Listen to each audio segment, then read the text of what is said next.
책 그리고의 그리면서 하는 이야기. 최근 우리나라뿐만 아니라 해외 곳곳의 정치 흐름을 보고 있자면 영화 속 한 소재로 나왔으면 참 재밌었겠다 싶은 일들이 실제로 벌어지는 것을 볼 수 있다. 미국의 벅팍 박사이면서 저널리스트인 아비겔 슈리어가 뉴욕 포스트에 기고한 내용에 따르면 미국 민주당 하원 의원인 낸시 펠로시를 포함한 다수의 민주당 의원이 하원 규칙에서 성별을 포함한 언어, 즉 아버지, 어머니, 아들, 딸, 형제, 자매 같은 그런 단어를 제거할 것을 제안했다고 한다.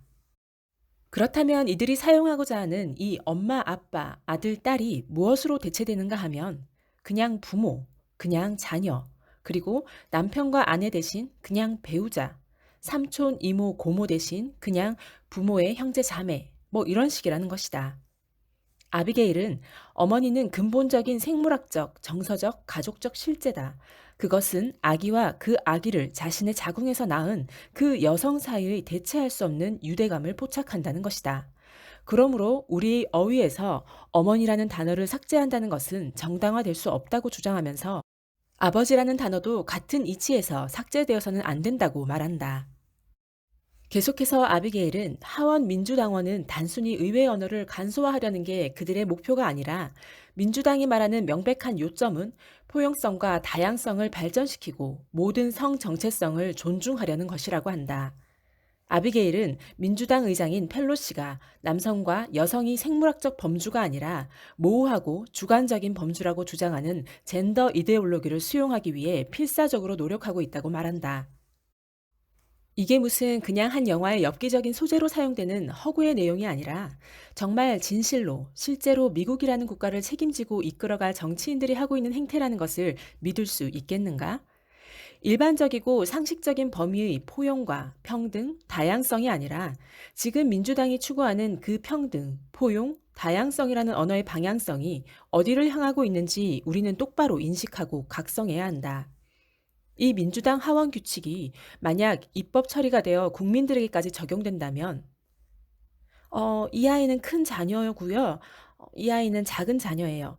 그리고 이 사람은 저의 남편 아니 배우자고요. 저 사람은 할아버지 아니 그냥 조부모고요. 저기 저분은 애들 고모 아니 남편의 형제 자매예요. 삐 다 잘하셨는데요. 남편은 안 됩니다. 포용적이지 못하고 아주 차별적인 발언을 하셨어요. 배우자라고 하세요. 배우자. 정말 죄송합니다. 제가 너무 편견과 차별과 고정관념에 휩싸여 있어서 한 번만 선처해 주세요. 이게 정상적인 세상이라고 느껴지는가? 오바마 정권 때 미국 민주당이 집권한 주에서는 성별을 수십 개로 쪼개어 성별을 아주 해체해버리는 일을 했었다. 민주당은 화장실법을 만들어 자신이 어떤 생물학적 성별을 가졌든지 상관없이 자신의 성 정체성에 따라 화장실과 탈의실, 샤워실까지 사용할 수 있도록 허용해 주었다가 트럼프 정권이 되어서야 이 어이없는 오바마 지침이 폐기되고 자신의 출생 성별에 따라서 화장실을 사용하도록 다시 돌아올 수 있었다.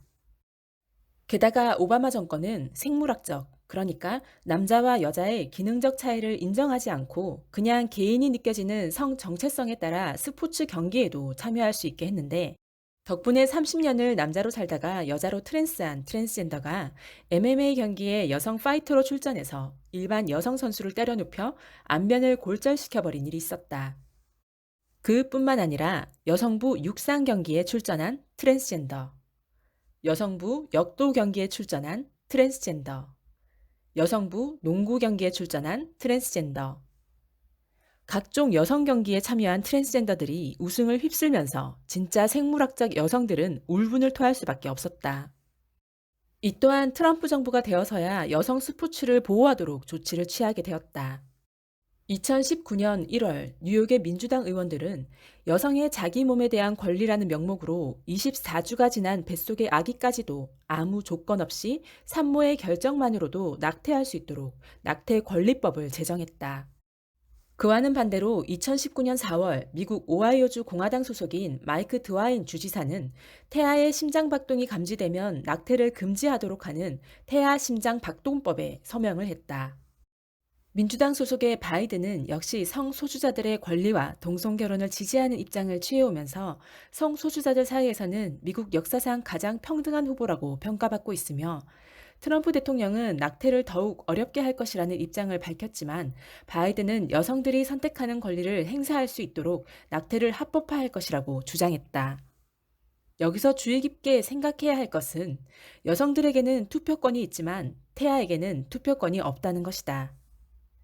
진보라는 사람들이 추구하는 세상이 어떤 것인지, 그들이 말하는 권리, 다양성과 포용성과 평등, 차별 금지가 무엇을 말하는 것인지 우리는 똑똑히 보아야 한다. 우리가 간절히 기다리고 있는 코로나19 백신인 아스트라제네카를 포함한 최소 5개의 백신, 이 백신에 사용된 성분에 무엇이 포함되어 있는지 똑똑히 보길 바란다. 그들이 도대체 왜 만삭 아기까지 죽일 수 있도록 허용하는지 우리는 알아야 한다. 지금 태아는 그들의 주머니를 채워주는 아주 좋은 수단이 되고 있다. 그들은 늘 언어를 희석시키는 전략을 써왔다. 그들은 권리, 자기 결정권, 포용, 평등, 차별 금지 등의 언어를 사용해서 사람들의 감성을 자극하고 세뇌시켜 왔다. 그들이 추구했던 방법과 방향에서 벗어난 일반 상식을 지닌 사람들, 이성적으로 행동했던 사람들을 차별주의자, 포용력이 없는 사람, 혐오주의자로 몰아세워왔다.